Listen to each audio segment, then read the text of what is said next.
What's the dominant form of communication now? Social media. Twitter and Facebook, you don't have to love them. You don't have to use them. In fact, if you're not on them, you probably shouldn't be. But you can't discount 2.6 billion users between them. Influential doesn't even describe how big social media is. It is a juggernaut. The President of the United States of America is on there and uses it often. Some people hate that. Every senator's on there. Every representative virtually that I know of is on there. Major corporations are on there. The decision makers, the wealthy, powerful people across the planet are on there. The Ayatollah of Iran is on there. So if that's the means of communication, and it's all owned by that side, and they get to decide the reality you see, well, that's why you feel the way you feel. That's why you feel like the whole world's telling you the sky is green at all times, and it doesn't look green, though. It looks blue. So what's the solution? I don't know that you're going to like it, but I'll tell you what the solution isn't, and I'm going to play you a little bit of it here.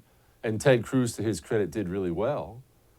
But what happened was senators like Ted Cruz and Josh Hawley, they actually stepped up to the plate and demanded that in the wake of this New York Post story still being banned, that the CEOs of Twitter and Facebook need to come give testimony, virtual testimony, of course, need to give testimony in front of the Senate for what's the censorship process here.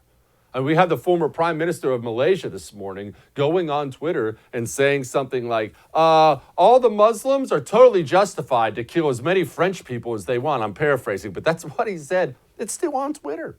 He's not banned. He's not censored. So these CEOs go before the Senate and they have, they have to give testimony. We'll get to that in a second, but they don't care. Oh, they don't enjoy it. Nobody enjoys going before the Senate. But these big tech companies are so wealthy, so powerful now. They've given so much in campaign money to Democrats and Republicans. They're not worried about you. They're not worried about your testimony. They don't enjoy getting called in front of the carpet, and having Ted Cruz interrogate you. Ted Cruz can just absolutely fillet you. But in the end, what's going to happen to him? Ted Cruz doesn't have the votes. He doesn't control the Senate. How many votes do we have to actually do something about it? So what I'm trying to tell you, that was a long way of telling you, we can enjoy this, and we can enjoy them being uncomfortable, and we can enjoy listening to them squirm as they get caught in their lies. But I'm here to tell you this. It's not going to change. It's not going to change. In fact, it's probably going to get worse. They're not ramping down.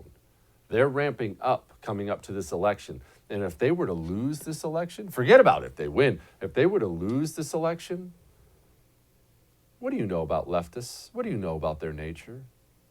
Do you really think leftists are going to lose this election and go, phew, all right, not ideal, but let's just let that one go. We'll forget about it. We'll just, pick up the pieces and move on.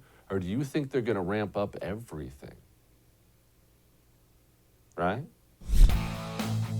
Hey, thanks so much for watching The First on YouTube. If you liked what you saw, go ahead and like and subscribe. You heard me. Like it, subscribe. You'll get a lot more of it and a lot more of me.